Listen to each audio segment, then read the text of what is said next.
राज्यर समस्त ration card हिताधिकारी खुशी खबर।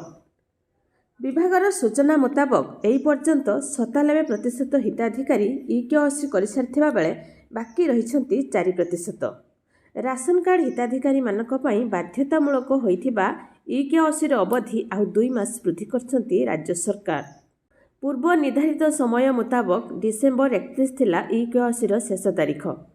मंत्री कहिसंती जे सरकार चाहुचंती कोनोसी योग्य हिताधिकारी राशन कार्ड न कटू, तेणु निर्धारित समय मध्य समस्त हिताधिकारी ई-KYC भरी निहंतु बोली मंत्री अनुरोध करिसंती। आ सबुठु गुरुत्वपूर्ण कथा है जे एही पर्यंत 8 लाख नुआ राशन कार्ड बंटा होइथिबा बेले पुणी 15 लाख नुआ राशन कार्ड पाइबे। जनवरी शेष सप्ताह सुधा मिलिबो नुआ राशन कार्ड। जो हिताधिकारी माने राशन कार्ड पई अप्लाई करथिले सेमानको मिलिबो नुआ राशन कार्ड। तेबे ई-KYC को नहीं राज्य सरकार लगातार भावे अवधि वृद्धि कर चलछंती।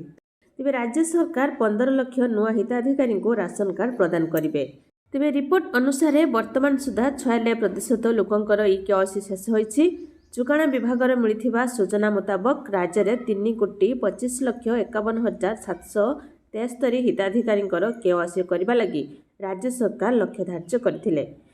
राज्य में वर्तमान सुधा 13 लाख रु अधिक राशन कार्ड हिताधिकारी ई-KYC करनाहांती। तेबे ई-KYC करनथिबा हिताधिकारी पूर्व भली राशन सामग्री मध्य पाइबे। जो हिताधिकारी माने नुआ राशन कार्ड पई अप्लाई करथिले सेमानको मिलिबो नुआ राशन कार्ड।